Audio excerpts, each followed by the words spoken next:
মা, ও মা, এই কি হলো রে, চিল্লাছিস কেন?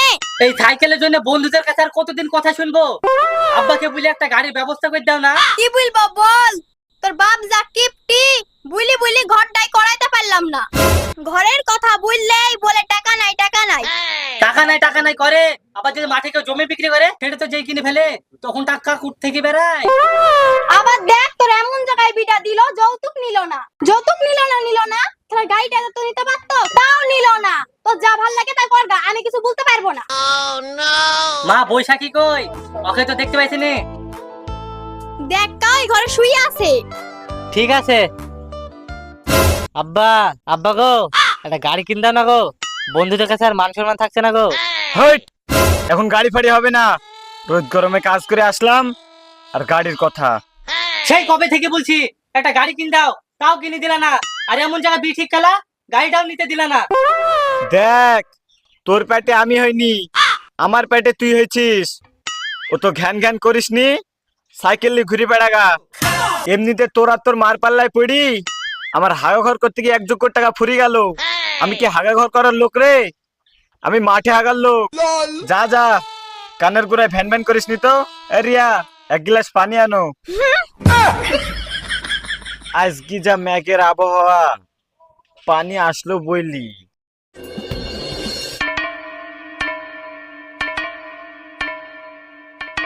ওগো, তোমার আব্বাকে ভালো করে বুঝি বলো না একটা ঘর বাড়ি করতে। বলি গো, না বুঝলে হয়? এত কিপটমো করলে হয় যদি নিজে থেকে না বুঝে? আর একবার বুঝি বলো না, দেখো কি বলে। ঠিক আছে, এখন ঘুমিয়ে পড়ো, কাল সকালে আমি বুঝে বলবো।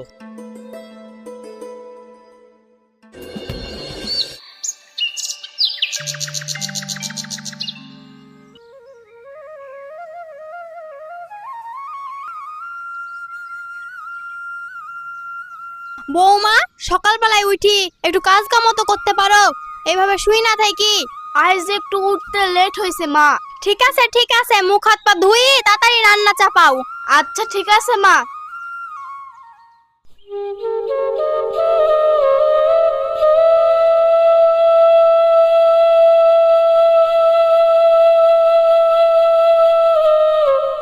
কি গো, রাত্রে যে বলছিলা শরীর খারাপ, মাঠে না গিয়ে আজকের দিনটা তো হাঁপ নিতেও তো পারো। না গো, মাঠে না গেলে আমার বাড়িতে বসে সময় কাটবে না। মাঠে আমাকে একবার যাইতেই হবে। আর মাঠে না গেলে জমি জায়গাগুলো দেখভাল করবে কে? তাহলেও আজকের দিনটা আরাম করতেই পারতা। বাপ রাকিবুল, আমার সাথে একটু মাঠে চ দেখি। পটলের বান দুটো পড়ে গেছে, দুজনা মিলি তুলি দিতাম। না না, মাঠে যাইতে পারবো না, তোমার সাথে আমার কিছু কথা আছে, ওইখানে আসো।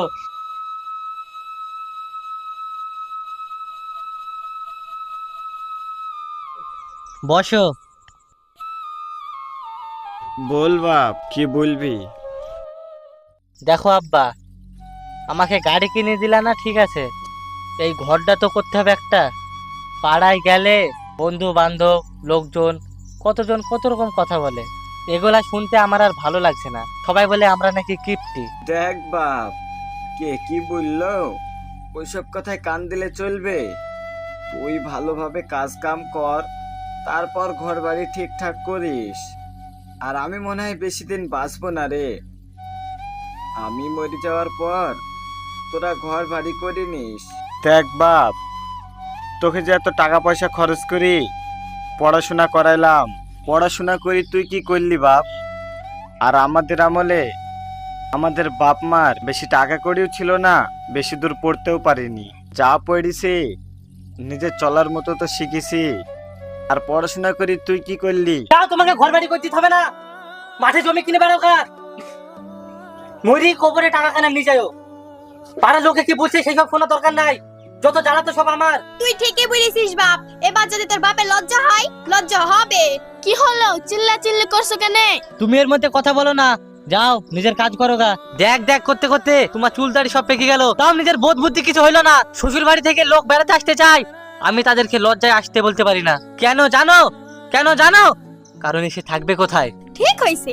ঠিক আছে, তোমার মতো থাকো, ঘর বাড়ি করতে হবে না। আমি আমার মতন থাকছি।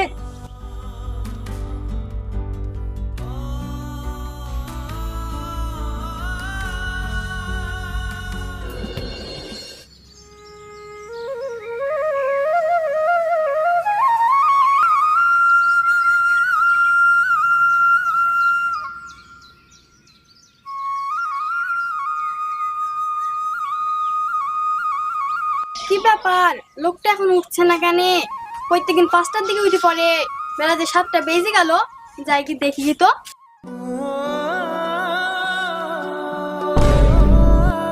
ওগো তোমার কি হয়েছে? ওগো তুমি কথা বলছো না কেন? ওগো ওগো তুমি কথা বলছো না কেন? ওগো তুমি কথা বলো। ওঠো ওগো, ওঠো। ওগো তুমি কথা বলছো না কেন? কথা বলো। বাপরা কে বল, ঘরে আয় তাড়াতাড়ি। তোর বাপ কথা বলছে না রে। এই বৈশাখী উঠো তো, মামুন ভাই ডাকছে। ওই মামুন ভাই কাঁদছে, তাড়াতাড়ি আসো।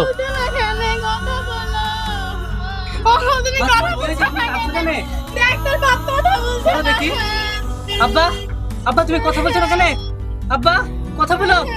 আব্বা তোমার কি হয়েছে? আব্বা কথা বলছো না কেন? আব্বা, আব্বা, আব্বা, এটা হতে পারে না। আব্বা তুমি আমাদের কিছু নিয়ে যেতে পারো না।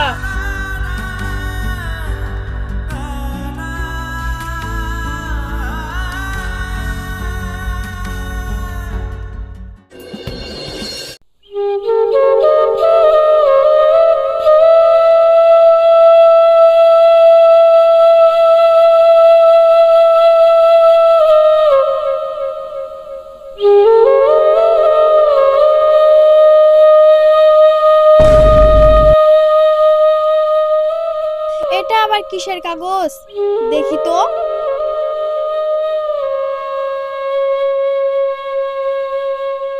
এটা আবার কি লেখা আছে?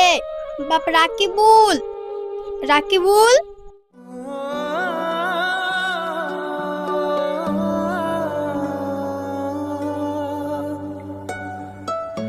ওগো এভাবে মন খারাপ করে থাকলে হবে?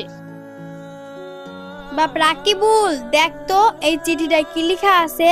তোর আব্বার বালিশের তলে পেয়েছি। রিয়া, আমি জানি আমি মারা যাওয়ার পর তুমি এই চিঠিটা ঠিকই পাবে। তুমি আমাকে ক্ষমা করে দিও আমার কিপটুমো করার জন্য। আমি কিপটুমো করে চলতাম, তার একটাই কারণ, আমি মারা যাওয়ার পর যেন তোমাদের কারো কাছে হাত পাততে না হয়। সেই কারণে আমি কিপটুমো করে চলতাম। জানো রিয়া, আমার না ব্লাড ক্যান্সার হয়েছিল। আমি তোমাদের কোনো দিন জানাইনি, কারণ কি জানো, তোমরা কষ্ট পাবে বলে। আমি ডাক্তারের কাছে গিয়েছিলাম, কিন্তু ডাক্তার বলেছিল এই রোগের চিকিৎসা আছে, কিন্তু 15 লক্ষ টাকা খরচ হবে। সেই কারণে আমি চিকিৎসা করিনি। কারণ কি জানো, আমি যে বুড়ো হয়ে গেছি, আমি কটা দিনই বা বাঁচবো, ফালতু এতগুলো টাকা খরচ হবে, আমি আমার চিকিৎসা করাইনি। বাপ রাকিবুল, তুই আমাকে ক্ষমা করে দিস। তোর শখ আহ্লাদ আমি কিছুই পূরণ করতে পারিনি। বাপ রাকিবুল, আমি আমার ব্যাংকে তোর জন্য 10 লক্ষ টাকা ফিক্সড করে রেখেছি। সময় মতো গিয়ে টাকাটা তুলে আনিস বাপ। আর তোর মাকে একটু দেখে রাখিস, কারণ তোর মার তুই ছাড়া আর যে কেউ নেই। তোর মাকে একটু দেখিস। ইতি তোর হতভাগ্য বাবা। আব্বা, আমি তোমাকে কত অপমান করেছি আব্বা। তুমি যদি আমাকে একবার জানাতা যে তোমার ব্লাড ক্যান্সার হয়েছে, আমি নিজের শরীরে রক্ত বিক্রি করে হলেও তোমার চিকিৎসা করাতাম আব্বা। আমি তোমাকে মরতে দিতাম না। ওগো তুমি আর কাঁদো না, তোমার বাপ না জানি কত কিছু করে গেছে। কাঁদিস নি বাপ, চুপ কর। তোর বাপকে আমরা কত নাই কি বলতাম। আজ দেখ, তোর জন্য আমার জন্য আমি কত না কিছু বলেছি। কিপটি বলে তাও কিছু মনে করেনি। মা, বাপ তো বাপই হয়, ভালো হোক বা খারাপ। আজ আমার বাপ কিপটামো করে আমার জন্য এত কিছু করে রেখে গেছে। এই চিঠিটা যদি আমার হাতে না পেতাম, তাহলে আমি কিছুই জানতে পারতাম না। সকলের বাবা মা কিপটামো করে তার একটাই কারণ, তার সন্তানের ভালোর জন্য, ভালো রাখার জন্য। ভিডিওটি ভালো লাগলে একটি লাইক করবেন আর আমাদের নতুন চ্যানেলটা সাবস্ক্রাইব করে দিবেন।